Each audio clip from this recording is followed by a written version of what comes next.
All right, welcome back to Fail Forward Fridays. And as always, right, we want to kind of go through and just think about, what failing forward looks like. And it says here, you don't succeed your way to success, you fail your way to success. Whether it was Michael Jordan being cut from his high school basketball team or Walt Disney being fired from a newspaper for having a lack of imagination, when you take time to look at the greatest success stories in history, you will see what they are built on is a series of failures. And so we always talk about failing forward and inside of our ecosystem. And I think it's pretty big because as we're going through and we're seeing what is going in on other people's businesses and how they've created these pipelines, these referral networks, these different ways that they've built on, it is from failing. And when we're going through and we're trying to either replicate and duplicate in these other things, they have special nuances that may or may not have worked for them. That doesn't necessarily mean it's going to work for us. And that's why we talk about having the models first and then we get creative later. One of the things that I have kind of picked up on through some of the classes that I've been attending recently is that we believe that in our industry that there is a huge opportunity for us to realize that we're salespeople. And I think that there's a lot of people in the industry that don't really understand that. They think that, this, I'm getting into this, I am going to help people buy and sell houses. And we still have to be a salesperson in some kind of capacity. So recently I read this book, Exactly What to Say. And in Exactly What to Say, this is the magic words for influence and impact. And this is a salesperson's book. And it says the worst time to think about the thing that you're going to say is in the moment you are saying it. And this is huge because we do talk about scripts inside of our organization. And a lot of people look at scripts as a bad word. Like, oh my God, I don't want to be robotic. I want to be genuine. I don't want to force that verbiage because that's not me. And so we've been trying to be very conscientious about changing the scripts into word tracks. And what do the word tracks look like? If you get put in a situation, where can you go and grab your canned response because you know that it works? And through the book, he says, making things clear straight away, the book prepares for nearly every known eventuality and provides you with a fair advantage in almost every conversation. And reading through this book, truly looking through some of these things, they do apply to real estate. And some of the examples, I'm going to give you examples through every one of these scenarios as we're going through. And the examples aren't curated towards real estate, but we can kind of play with them a little bit. So the very first one is, I'm not sure if it's for you, but, right? So we're going through and we're saying, I'm not sure if it's for you, but is the best way to introduce anyone to a new idea. And it's because the subconscious to the listener translates to, hey, there's no pressure here. Why don't we have a look at this? And so when we're going through and we're having this conversation, you're going to say, hey, Liz, I'm not sure if this is for you, but, and we're going in, and here's a couple examples. It says, I'm not sure if this is for you, but the option is available for this week only. And I would hate for you to miss out. I'm not sure if this is for you, but we have plans on Sunday. And if you'd like to, you're more than welcome to join us. Right. So we're just going through and hey, there's no pressure. And it takes a little bit of the reluctance out of the person that's hearing it and be like, what, this is a genuine offer. So here's one of the tactics that we should start putting into uh, our dialogues, our word tracks as we're going in. And I'm not sure if this is for you, but what would it look like if we looked at this house in this neighborhood, say 3 p.m. tomorrow, right? That we're taking that reluctant buyer and giving them the option to kind of move forward in less uh, a less pressure situation. The second one is just being open-minded. And as we said before, your subconscious works only along the lines of yes or no. And since there's no maybe, if you ask a group of 1,000 people whether they consider themselves as open minded, at least 90% of them would say yes. So the reason behind this is people don't want to be closed minded because that sounds bad, right? Like no one wants to say that they're a closed minded person. So we need to use this to our benefit. And if you start a sentence with how open minded, you're shifting the odds of the listener to agreeing with you from 50-50 to 90-10, right? Because no one wants to be closed minded. So, how open minded would you be about trying this as an alternative? How would you be open minded about seeing if we could work together? How open minded would you be to go looking at this house that doesn't necessarily fit your criteria that you think that you have, but I know that it will fit the needs of your family, right? How open-minded. So we're going forward now, and this is going to get most people, 90% of people, to say yes to it. And so we're taking the odds away from no by just adding that small change in our questions. Would you be open-minded enough? How open-minded would you be to? And going forward, and this is going to get more yeses out of our conversations that we're having, because this is the thing. All our job is to find the motivated in this current market. And there's a lot of programming from the media that's happening right now that bubble, crash, recession, and that when we're going through and having these conversations where you're helping people find their motivations, and we're going to need to fail forward as we're going through and doing this. Another one, what do you know? All people think that they know best, and that's how we're built to think. And if you want to steer a conversation in a certain direction, you have to have control over it. And a great way to achieve this is by moving the other person's position from one of certainty to one of doubt. And then that's why we're going to insert, what do you know? Which is the magic phrase. And now you see why Socrates was considered the smartest person in ancient Greece. And so this is some of what these look like. It says, what do you know about everything that has changed since? And I would say, since interest rates have gone up to north of 6%. What do you know about how anything really works here? What do you know about the home um, home inspection process?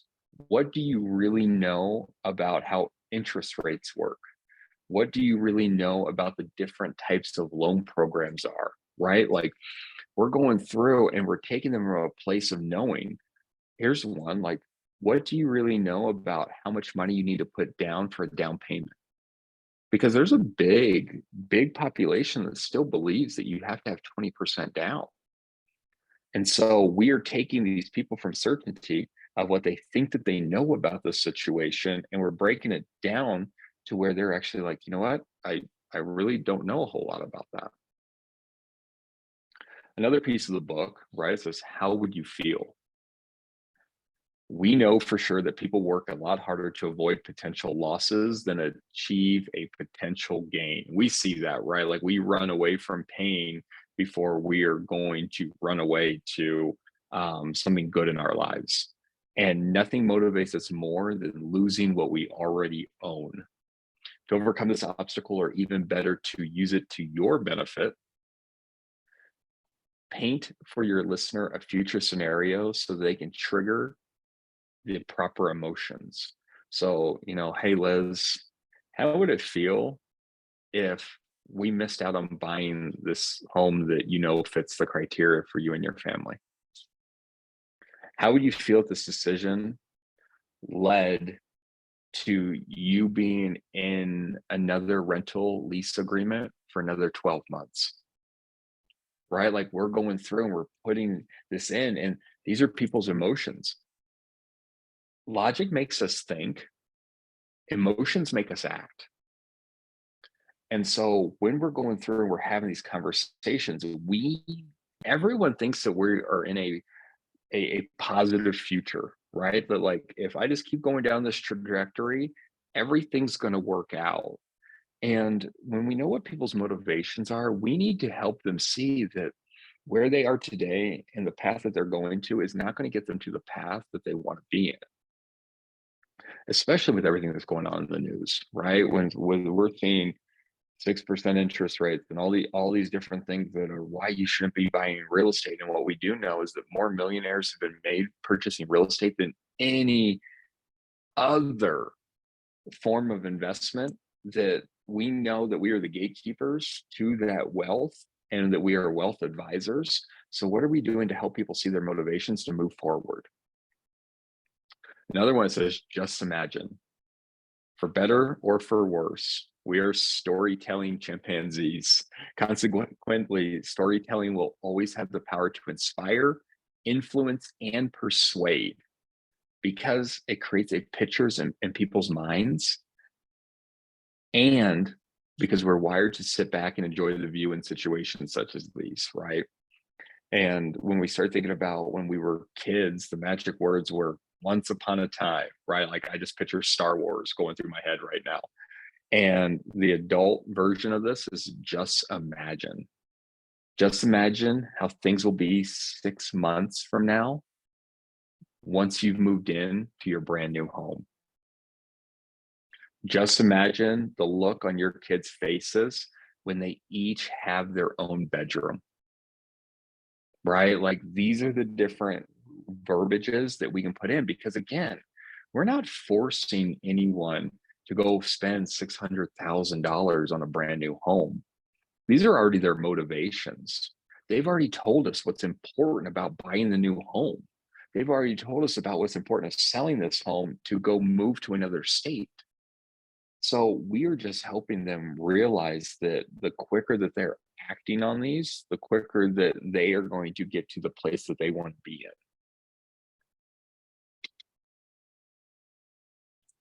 When would be a good time? One of the biggest challenges of our time right now is finding time.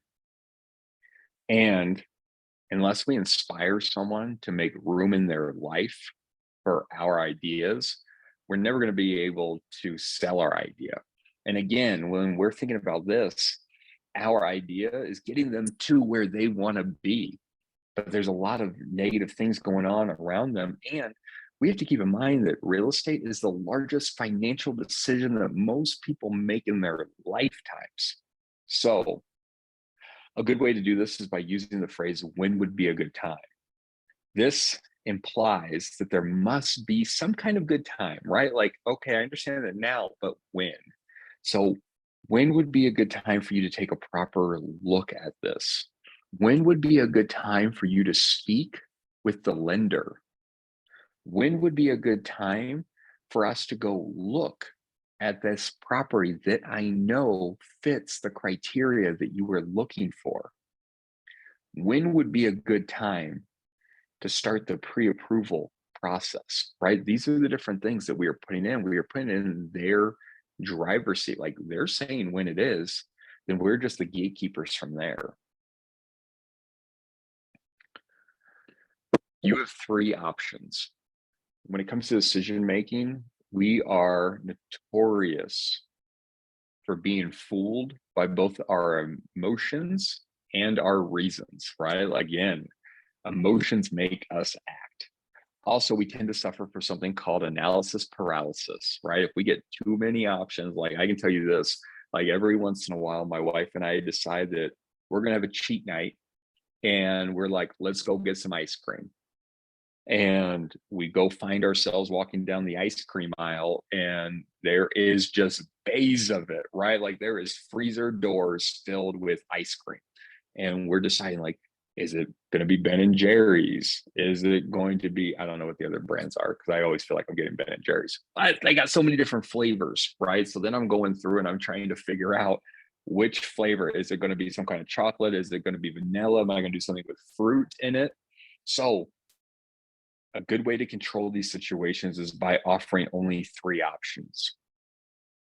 Of these 3 options, which is going to be easier for you? That's why a lot of the times, like as we're going through and looking at properties, we need to be making sure that the only properties that we're showing fit the criteria. And I like to do the eye test, right? A or B, B or C, right? So I'm going through and I'm like, at the end of every showing, what did you think of this home? What was your favorite piece of this home? What was the piece of this home that you could live without? And then ultimately, right, we're not tour guide Barbie. So we need to be going through and awesome. What do you think about writing on this home now? And yes or no, like, hey, no, I want to go see the next house. Awesome, let's go see the next house. Then we get to the next house. What did you like about this home? What could you live without on this home? Do you like home A better or home B? And they're like, I liked home A better. Awesome. Are you ready to write the offer back on home A? No, I still want to go see home C, right? And then we're just going through, but we always need to be closing, right? And seeing, are they ready to put in the offer? And if we start showing them a bunch of houses, if we go out and show them, 15, 20 houses, there's a lot that is going to go on.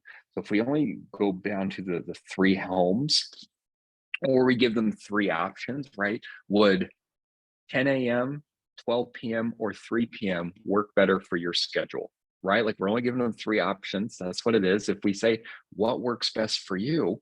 Oh my God, there's so many different times that are going on in their heads that they think it's a hard decision to make. So if I say, these are the 3 that I have, a decision will be made. There's 2 types of people. If you want to prompt a near instant decision, then frame the option within 2 types of people this narrative. The second someone hears there are 2 types of people, there's a little voice in their head that immediately wonders which person they are.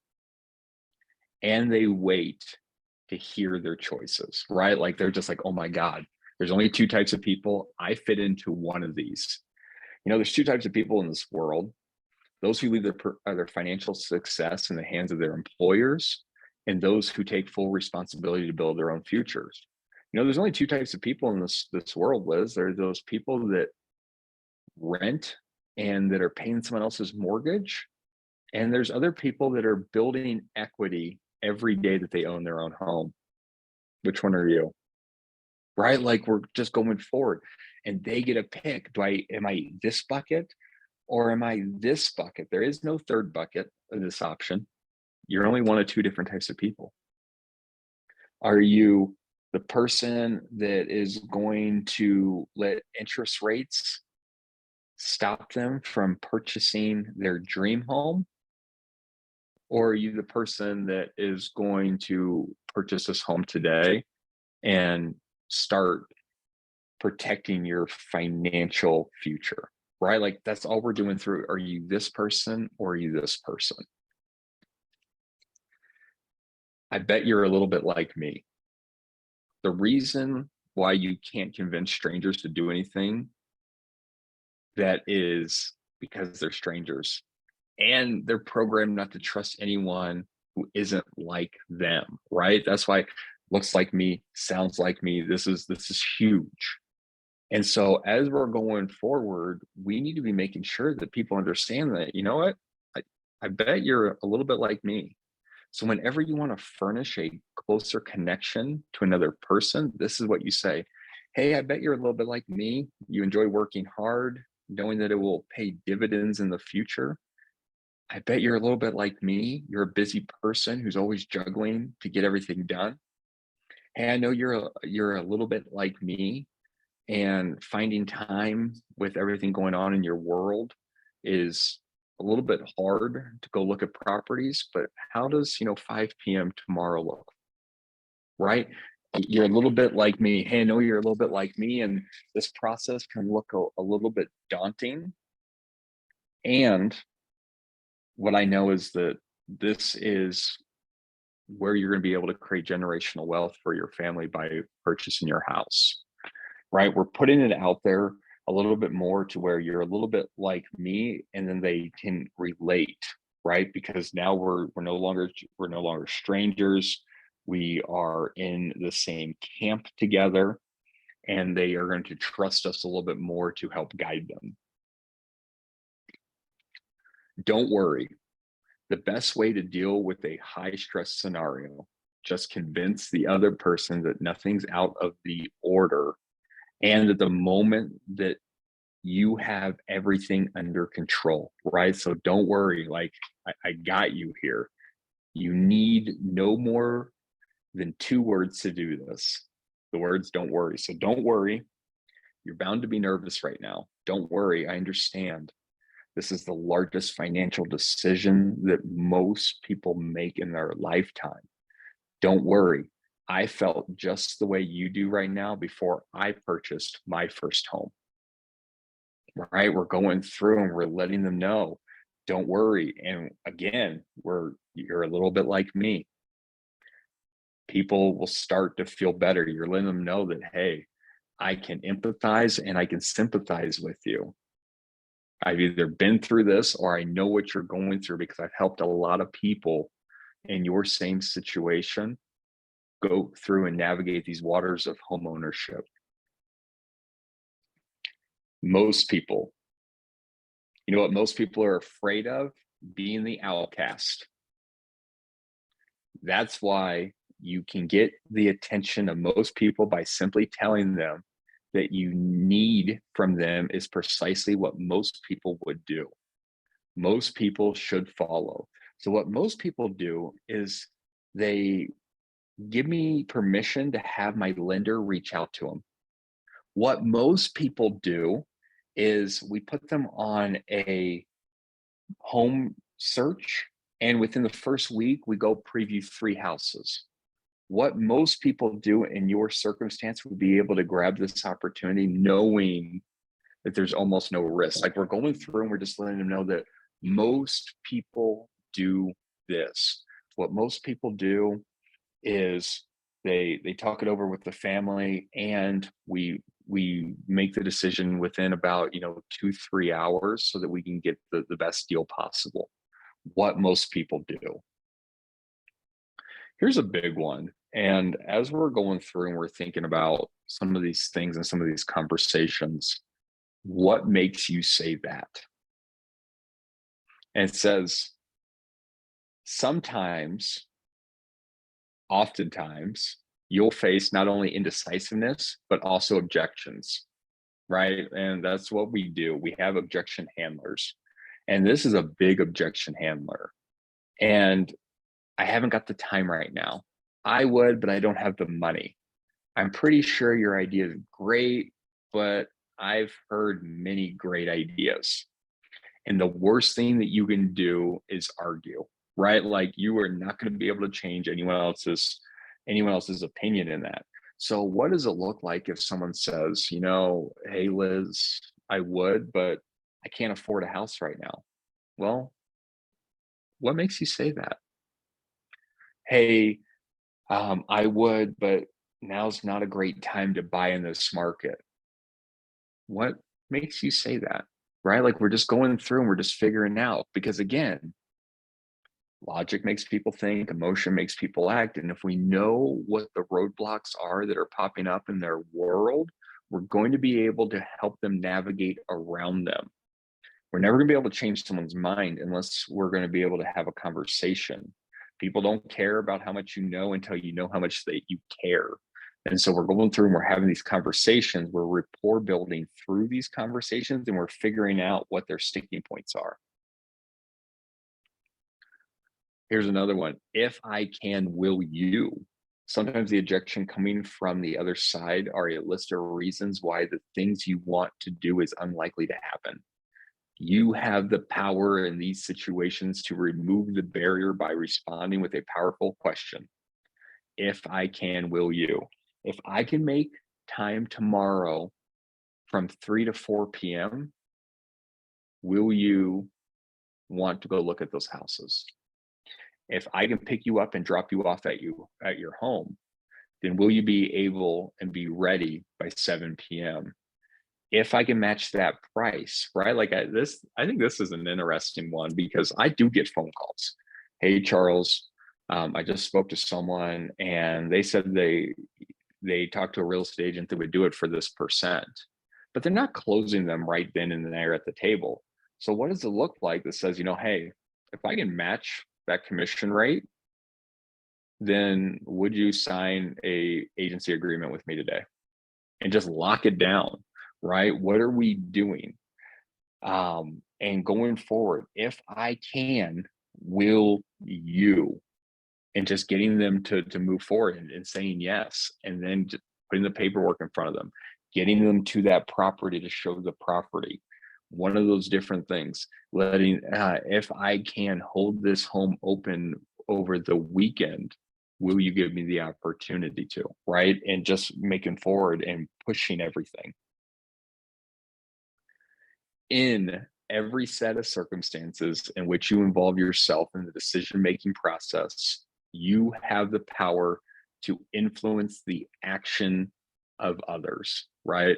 Every time, anytime that we can put ourselves in there and help, right? We're going through, we're asking questions, we're coming from curiosity, we're coming from contribution, and we are helping them work their process out loud.